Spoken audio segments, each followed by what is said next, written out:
Hi, and welcome to another episode of Kasper On BI. I'm glad we're back with another episode. This time, I am really excited to talk about real-time intelligence. This is a thing that we have seen a lot of people get very excited about because it's built into Fabric. There are so many opportunities, so many things, and it contains many different areas in the product, but it becomes more and more interesting because people have more and more data. Streaming in, real-time analytics, being able to make sense out of vast amount of data that are streaming in every time. And today we're going to talk about it with nobody less than Yitzhak. And Yitzhak is the VP of the real-time intelligence team at Microsoft Fabric, and he's going to tell us all about it. So without further ado, let's go to the episode.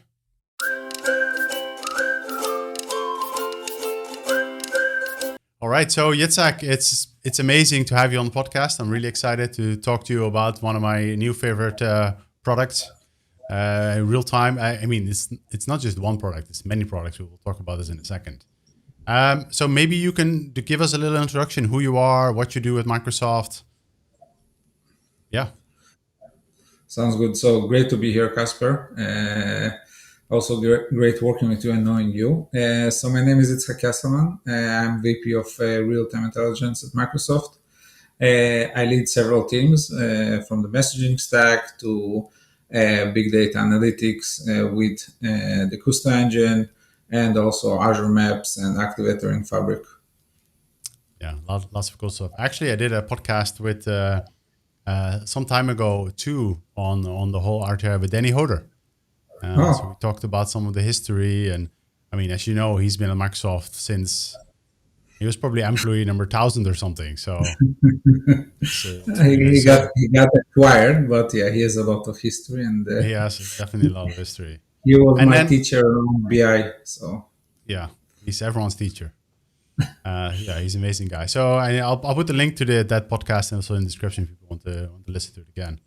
So maybe you can start before we go and dive into Fabric and we dive into real time. Let's talk a little bit about you. Like, how did you get going into data at the beginning of your career? And yeah,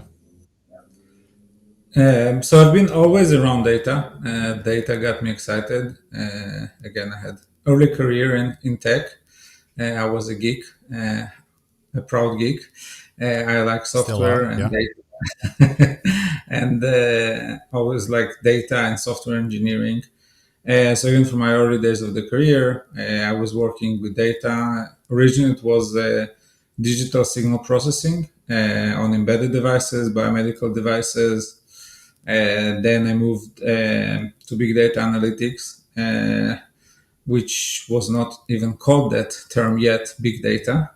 At the time, we had like half of petabyte of data, and that sounds a lot. Today, we'll talk about it, but real-time intelligence in just 8 exabytes of data in a month. So Wow. that's kind of shows what changed in 20 years. Crazy. So I was working in multiple companies, startups, and larger corporates. And when I joined Microsoft, I started working in the BI space. That's how I know Danny. That's how Exactly. we know each other. And then when James Phillips came and started the Power BI, then I was working on the Power BI mobile apps, and then the Power BI service, and now real-time intelligence. Yeah. And then that's how we know each other too, because of Power BI days. But maybe you're a bit too modest, Yitzhak, about your role at the Power BI team. So you led, like, we were doing hyperscale growth at Power BI, continuously more growing, more capacities needed, more things, and you were running the whole platform that everything was running on, right?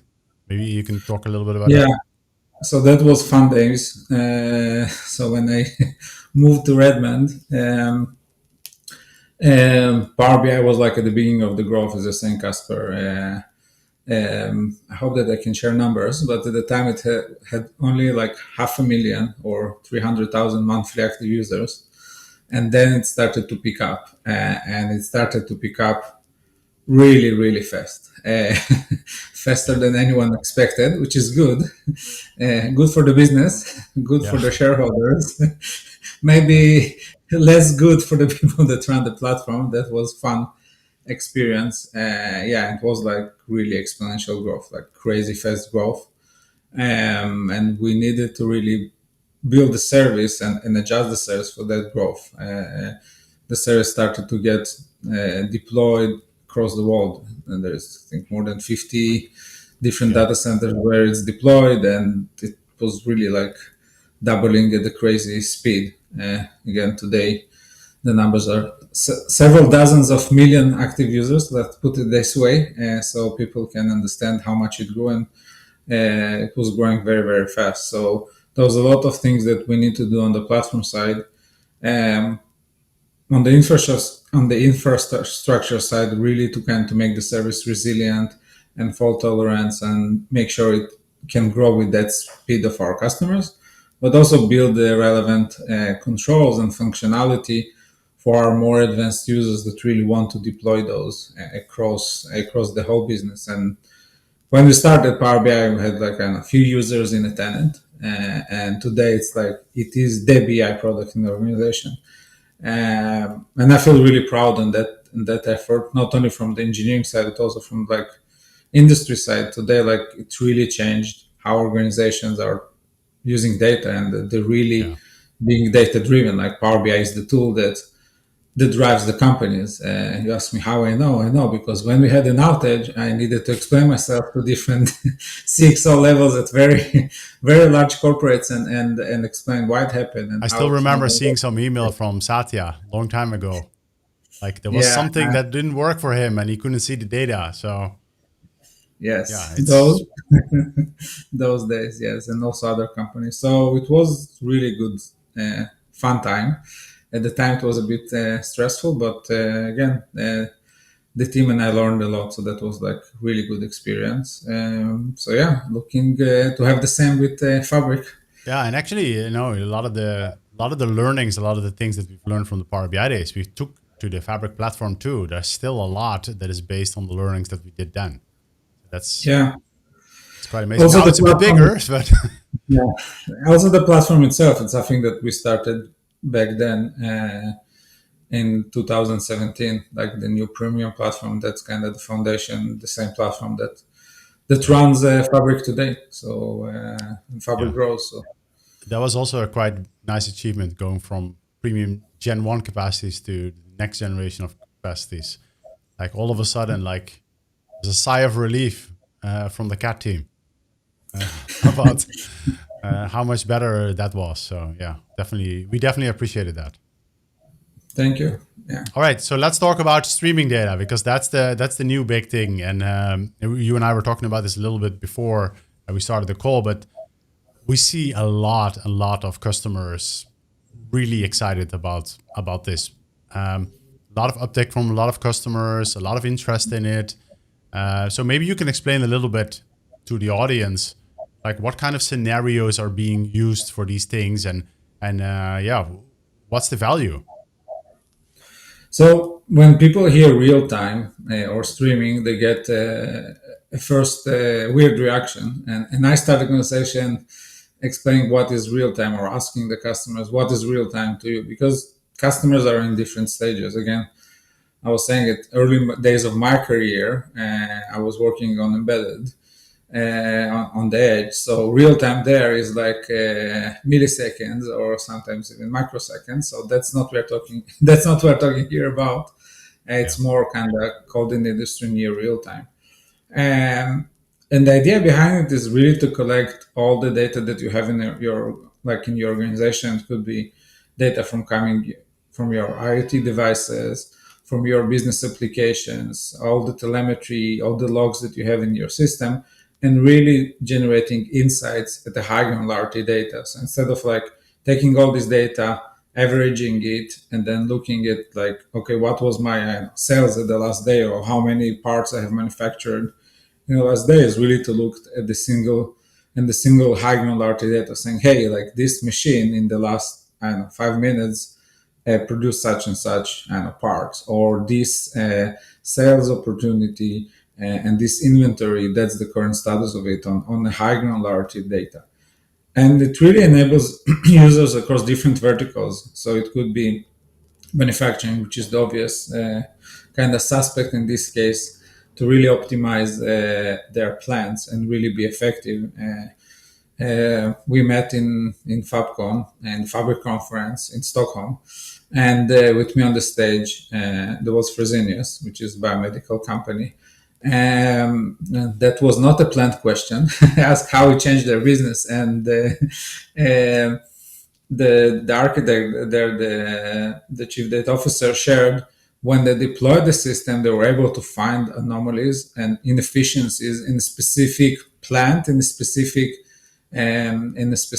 manufacturing of a specific medicine that they were doing that was not optimal, and that saved them millions of dollars. But if they aggregate all this data, look at it, daily, monthly data, they didn't see it. So that's kind of one example. So it's mostly like in this case, it is they look at the aggregated data, but that gives us some information. But this is more anomaly detection. Like something strange is happening on the raw data. It's something that we've learned that we should watch for and then take action immediately. Yeah. And real-time intelligence, it allows you to really kind of collect all this data. We have optimized engines that are very cost effective in storing this data and providing analytics on this data. And then with Activator, you can take actions and you can really automate this. So you can have human in the loop as the supervisor, but you use the power of the machines really to do the big complex parts, as we humans cannot really find those without the help of the machine. So that's kind of one scenario. There are other scenarios that are more in fields that are not that trivial. Again, scenarios like in aviation, there's a lot of scenarios like how you control the gates and control the luggage, and you're able to adjust quickly to different passenger patterns inside the airport. So there is a lot of airports. There was a public case study published by Melbourne Airports, how they use Fabric real-time intelligence, really optimizing their whole operations. There are scenarios that are even people would not think to use real-time intelligence. Was a shared case example recently by IWG, which is a flexible space company. They rent office and stuff. And they're running a lot of marketing and targeted marketing for different audiences, but they have a lot of types of flexible spaces and different populations. And those marketing campaigns, they would look at the end of the day or at the end of the week and say how the marketing campaign went well.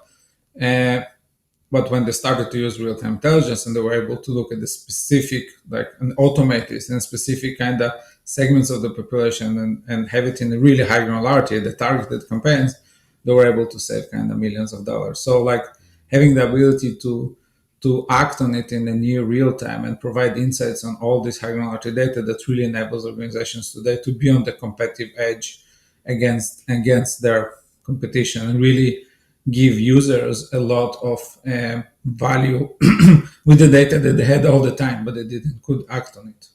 Yeah, so that's actually a question I wanted to ask, because we see so much data at so many customers, but they really don't know yet the types of things that they can do. So how do they find out that the value of these products can provide? Because we see this in a lot of things, the technology goes faster than the organizations. There is so much more new, we talk about AI, we talk about machine learning, we talk about real-time intelligence, and companies are still building data warehouse. Of course, we also need data warehouse, but then that's the extent of what they think about. So where do you see this coming from? How do you see that these organizations are starting to get this mindset shift? Hey, we can do more upfront instead of waiting a week for everything to refresh and then look at the report. So that was one of the things that I was a bit concerned when I took the role and started working on this vision around Fabric real-time intelligence 2 years ago. And the thing that I wasn't sure is about the customer demand and where are the customers' mindset at. it was clear that there is demand, because demand for those systems has been for like 20, 30 years in the market. It's not new. And the problem was that it was very complex and very expensive to build those systems. You needed to build those in-house using advanced developers and advanced technology, and you need to use many tools. And the solution was very complex and fragile and expensive.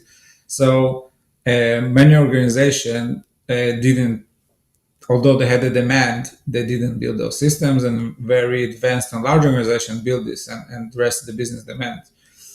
But when I was started kind of speaking with different customers across the globe, across different verticals of the industry, the stuff that surprised me pleasantly is how much demand there is. And the business really needs this. It's not a luxury, it's like day to day. Like if I can analyze the data and automate it on a matter of minutes or seconds instead of having it a monthly, think how much money can I save. So the demand was always there. And the stuff that surprised me is that there is even more demand that I anticipated. And other systems provide solution, but this is a different kind of state of mind. And the beauty of Fabric Real-Time Intelligence is that it's an end-to-end solution. So it's fully integrated solution where it's easy to go from a proof of concepts to production. We're seeing customers kind of trying the product for a week or so, and they're able to see the results, and then it takes another few weeks or a month, depends on the size of the organization, really to go to production. Again, that's public cases that are out there, but that's the beauty of it, and that's how organizations kind of grow and then there. the scaling is pretty easy too, right? If you go from POC stage to big stage, like, yeah, it doesn't really matter. So that's the beauty of SaaS products. As you mentioned, the headache is on the engineering team, not on the customer. Yes, and I think maybe we're gonna talk about some of these things a bit later on too. But like the beauty of the you have two different types of products, right? You have the products that are sitting in Azure, ADX and tools like that. We'll talk a little bit more in details on what these different products all do, but the beauty of the integration with Fabric obviously is, hey, the data is landing all in one place. So if you want to do other stuff with it later, you can do that too. And that's the beauty of the integration with Fabric. And that's also why I think a lot of people are so excited about it. Yeah, and especially with the concepts of One Lake and Real-Time Hub, we really bring all your data into one place. So it's not only now that you have kind of all those data which is siloed, now you have all this data in one place. So you can, as a business user, the product are targeted larger population, not only data scientists or data engineers, it also target business users. So the business users can now find different streams of data that are across different kind of verticals in the organization. So they can have manufacturing data together with their inventory and sales data, and all of that in a near real time. And they can generate insights that are more deep and more foundational to the business than rather to know, hey, I have a delay in the manufacturing. Okay, but what that means on the downstream effect.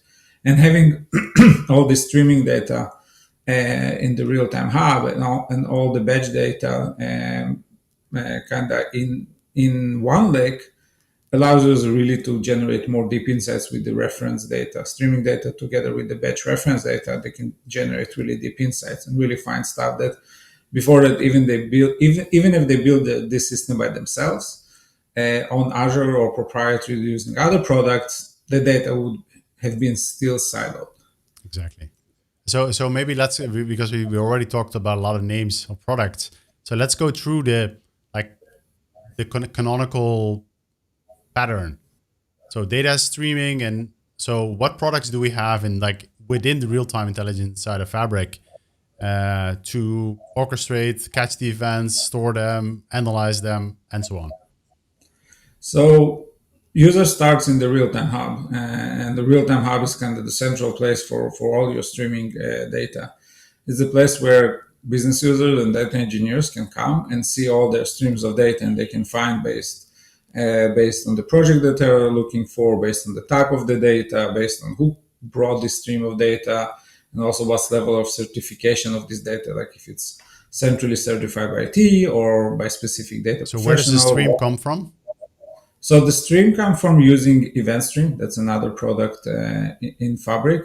And we allow really out of the box easy connection to streaming data across different clouds. So it doesn't matter if the streams comes from Microsoft streaming sources, or if it's Confluent Cloud Kafka, or if it's Google PubSub or AWS Kinesis. We provide out of the box connectors to all this data, and you can, with few clicks of a button, you can bring this data easily in.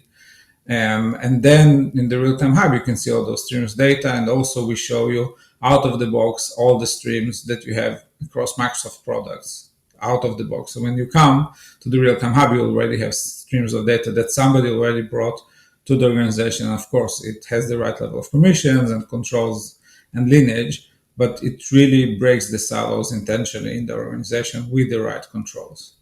So that's the first place. Then using Event Stream, you can do stream analytics. You can process the stream of data. You can massage it. You can connect it to other sources of data. And then you can take the stream of data and you can do two things. One, you can take an action on it, like using Activator, which is really, you can think of it as a really business-oriented rule engine that the business users can set their rules, how they want to monitor the stream, and then it will take an action.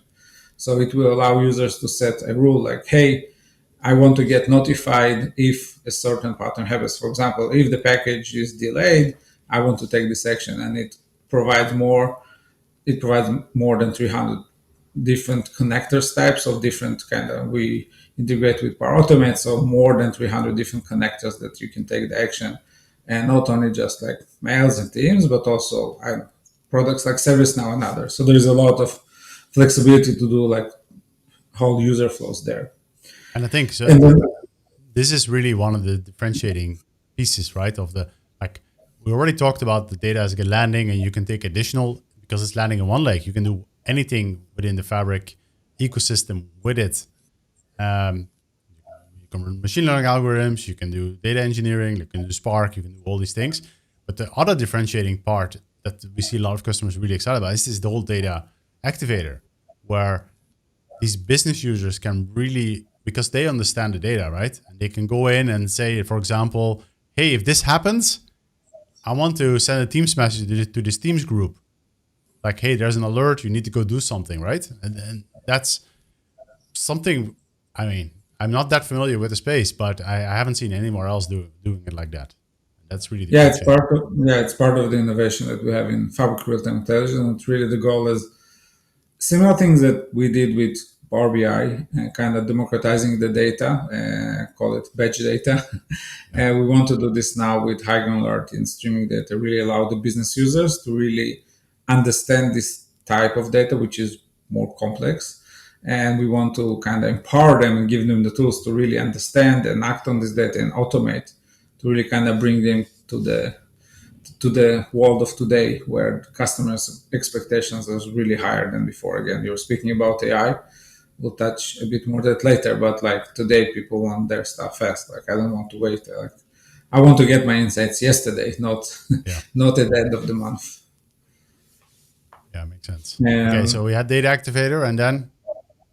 So then we have Event House, which is an optimized analytical engine that allows you to really kind of process and analyze all those, speaking about petabytes and terabytes and exabytes of data. It's a very proprietary technology that's very advanced. Again, a lot of Microsoft products are built on top of this engine called Custo. It's an incubation that I had the pleasure to be part of this team when it started more than 10 years ago. And today, Microsoft products around security and Azure Monitor are built on top of this engine. And we brought in this analytical engine into Fabric to really work with these large amounts of high granularity, semi-structured, unstructured data that allows easily for the user, for the business users and the data engineer to really analyze this data. So it provides an ability to query the data. You can query this data with KQL, which is an optimized language for working this data, but it also supports T-SQL, and also with Copilots it supports natural language. So you can write your questions in natural language. It will generate the proper KQL query, and then you can work and interact with this data. But also because we want to really cater and democratize to business users, so we build exploration user experience that allows for the insights for the business users to find the insights behind this data. So you can really explore this data using visual interactions with this data, which allows more users. You don't need to write any query, even not in English. You can interact with data and find the insights. And then we also provide real-time dashboards, which is a way to really have an operational view and real-time, near real-time dashboards that show how your, like the stuff that you want to track and monitor, to have the relevant dashboard that helps you to visualize this data. Yeah, and then, of course, we have many different products inside of Fabric. So when you talk about the analytical, like when would you choose to use like Gusto KQL over SQL, over Spark, over Power BI, like all these different languages? Yeah, go ahead. Yeah, so you can connect Power BI to all this data, and again, all this data eventually in the lake.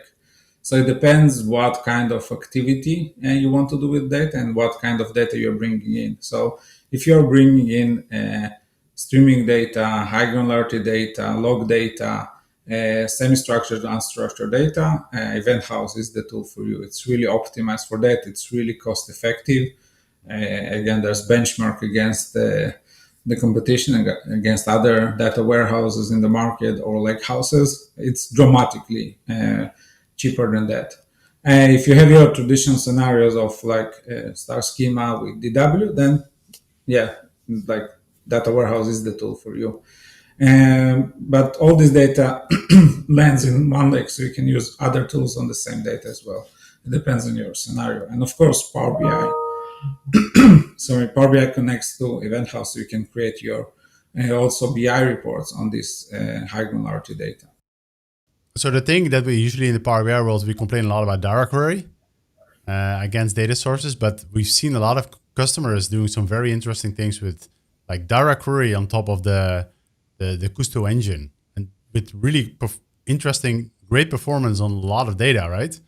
So, and yeah, that's the magic of Danny and the team. So they did a lot of work together with the Power BI team and the data integration team to really build kind of optimized direct query connection from Power BI to Event House to really have kind of those optimized scenario where the users want to use Power BI for their like analytical reports, but they want to do it on top of all this high granularity data. So there is like optimized performance, and we see many customers use both Power BI reports for their kind of more analytical scenarios and the real-time dashboards for their more of operational scenarios. And if they want the speed of near real-time, always refreshing, unstructured, so that's an optimized work to work there with that. Yeah. So okay, so we talked about that. Anything else? No. You have in the stack? No, I think we covered them all. So we have the streams, they're landing in the Event House, and then you can analyze them in several different ways, and you can take action on it. Yeah. And so the majority of the scenarios that we're seeing, is it a lot of them are starting to become self-service, or is it still a mix, like traditional IT driven, and then some people are also starting to give access? So we are trying to do both. Similar with Power BI, and seeing a lot of scenarios where the business user really start to use the product to really unblock themselves. So our goal is that every business user and organization should be able to use these tools.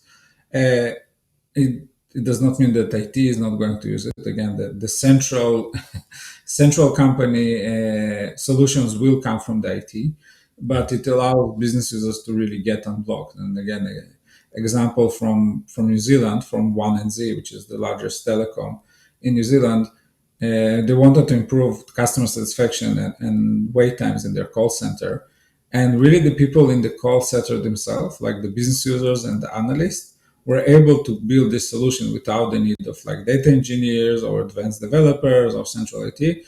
They built a solution where they were able to roll it out to production in 3 weeks and really dramatically reduce the call wait times by like dramatically from like more than 40 seconds to less 20 plus seconds. So that's kind of a scenario. So our goal is to really enable every business users to act on it.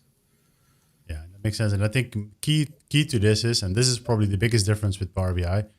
Power BI is easier to get started because you just open Power BI and you have an Excel spreadsheet and you can start. For real time, you need a streaming data set. So Right. that makes things a bit more difficult, I assume.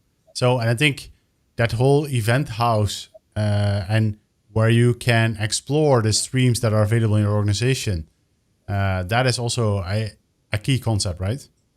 Yeah, so the real-time hub really allows users to explore the streams that you have in your organization. And our goal is making sure that even the user that comes on day one, they will be able to see streams. So not only samples data, but also they will be able to see on day one streams of data they have in their organization. Because today that they're using the system, there are always streams of data in the organizations. Even just from the other Microsoft products, which is outside of the Fabric world, like Azure Event Hubs or IoT operations and others, you have those products in the organization. So we allow users immediately when they open the real-time hub, find those streams of data in the organization and start working with them. And also make it easy for bring more streams of data into Fabric. So when customers work with real-time data, this is a completely different ballgame, right? Than when you're working with like a warehouse and data sitting that is just like it comes in batches and so there's really a problem of scale. Like, and I can imagine, like I'm just making up an example, but I can imagine I have a Tesla car, so I can imagine, for example, all the real-time data that is coming out of that thing. To be able to process that and to be able to handle that at scale is really interesting because there will be faults in the transmissions, there will be things. So how does that work? Because I come from a traditional BI world. I never have these problems. We have data problems, but we don't have problems like that. So how to think about that? Yeah. So data quality in general is a problem. It does not start with real time. It's also with the traditional data. But the stuff that we are there to help the user, both in event streams where we allow the user to do the stream processing on the data when it comes, to really able to have the basic cleansing of the data on the stream data as it comes, and also be able to connect it to other reference data that allows this stream of data to be kind of more cleaner and less, let's say, less noisy, but still it's streams of data. And also with Activator, there is a concept of modeling that will allow the business user to really model the data to say, hey, this is the wheel, this is the engine, this is the speed that you can collect, etc. So it allows the business users to think about the data in those concepts that they're used to it. And then we have AI capabilities also for anomaly detection, like unknown unknowns, and also inside the event house, more capabilities. So it allows the user to really kind of smoothen the data, really ignore the fault tolerance in the data. So the user can really kind of understand the data better and make sure it has better quality. I think one part that I did not mention is something that we introduced inside Fabric, which is called Fabric Events, which is every artifact in Fabric can generate events. And it doesn't matter if you're like Power BI, like refresh events, as you and I remember from many years back, but also like that integration events and lakehouse events and others, capacity events. And you can create an automation of all your Fabric using those events. So you can set rules and have different kind of event-driven application of Fabric. So you can set, hey, I want Power BI refresh to start when a certain data landed in one link instead of setting it, 1 a.m. in the morning to get the refresh started. And that's also a way that you can use those events and really improve the data quality all up in Fabric. So not only your streaming data, but also your batch data, and kind of putting a commercial for a Fabric conference in Vegas. There's going to be a session around how you can use real-time intelligence to improve your data quality at the end of March. There will be a lot of people really excited about that. So you mentioned some things about AI as part and of course everyone wants to learn more and to know more about AI. It's the biggest hype in everywhere. So how does AI help in this eventing world? So AI plays three-way game here with real-time intelligence. So one thing, we use AI copilots in the product itself to really ease the use of the product and really cater it more for business users. So like as I was mentioning, you don't need to know query language. You can just write your questions in natural language and it will generate the query. So that's kind of check, an easy one. Then there is two ways that are kind of more unique and more interesting around AI. So there is a traditional AI and machine learning that we use inside the product because, again, as we're speaking, it's a high granularity data, and the data could be spiky, noisy. You have a lot of data, so that comes with a challenge, but also with a lot of benefits because the high granularity data and comes in the high volumes. You can really find from the data insights that you couldn't find otherwise. Because if you aggregate the data, you're losing granularity, you're losing the focus. So again, like in images, if you have more granular, you have more data points, and you can find more nuanced stuff. And again, as I was saying, like the example of Fresenius and manufacturing, they were able to find anomalies that otherwise they couldn't find. And that's where it's a differentiation across the world of like batch data and the traditional world of like data warehouse where the data is aggregated. And in this space, we're using machine learning and what we call the unknown unknowns, help the user to find the stuff that they wouldn't even think to look or find in the data. And that's really powerful, and that's really differentiation. And that's where we're seeing kind of more and more businesses are going forward and saying, hey, I have all this data, surprise me, excite me. And we're finding a lot of really powerful insights that several organizations' data. And last but not least, AI itself, machine learning, they generate a lot of data themselves. So all this data can be plugged in again into the system and help to find more data in it. But also all the streaming data, you want to use it to really build your LLMs and machine learning models using all the streaming data. So there's a big part of how you take all this data and stream it into your models and make it more precise and more up to date and generate more relevant insights and more less hallucination around the answers, to be more grounded on the near real-time data that comes into organizations. Yeah, that's pretty amazing. Yeah, of course, it makes sense because you have so much real-time data, and the human can only process so much at the time, but the machine can process way more and see way more. Yeah. A bit scared about the future, but that's yeah. Of course, I actually talked with someone from from our own machine learning team internally about machine learning, and but more in the general term about AI and what we can do. If you see the exponential changes that are happening continuously in this world, it's really amazing to see, and also like it'll be really interesting to see what's going to happen in 5 or 10 years. Can you even imagine?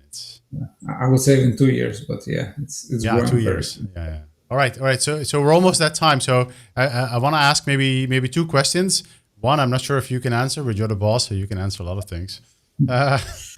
What are you mostly looking forward to? Is there anything you can talk about and share already? It's something that is come with in the real-time space without spilling the beans for conferences and stuff.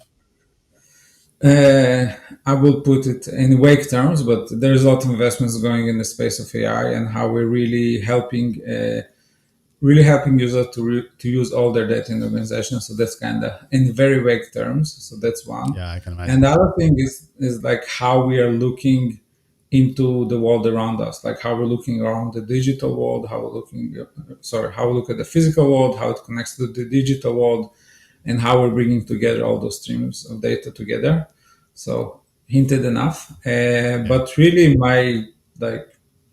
goal is to really enable the business users and our customers to really use this data and really able to find the insights and unlock the insights behind this data. That's kind of my really passion about. Yeah, makes sense. And then maybe the last question is, let's say you are an organization and you want to go on this journey. Where do you start?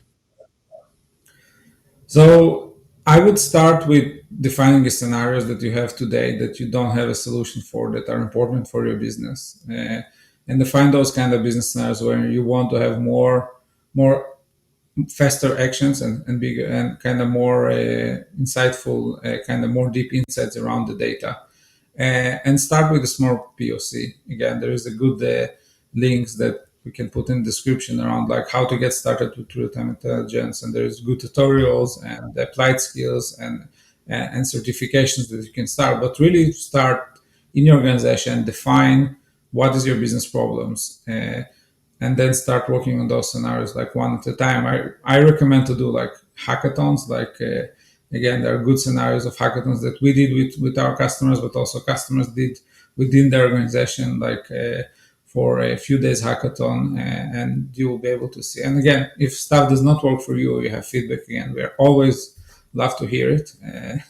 Kasper is from the CAT team, but he knows me. I really like to work with customers and hear their thoughts and feedback, and that's how we get better and improve.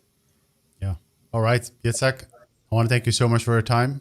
We've learned a lot, and I feel like we're going to talk more because there is so much to talk about in this space. I feel like we're only at the beginning stage of real-time data and being able to handle it, and all the things that are happening in the IT world is only going to help us make more sense out of this data. So thank you so much for your time. And I'm going to get you back. Thanks so much. Thank you, Kasper. It was a pleasure. And that concludes another episode of Kasper On BI. Really insightful. Real time is really definitely an area that I need to learn more on. It's so interesting, and there's so much new possibilities that are possible. So really cool. I put a lot of the links in the description below. More is coming. Stay tuned, and I'll see you next time. Thanks for watching.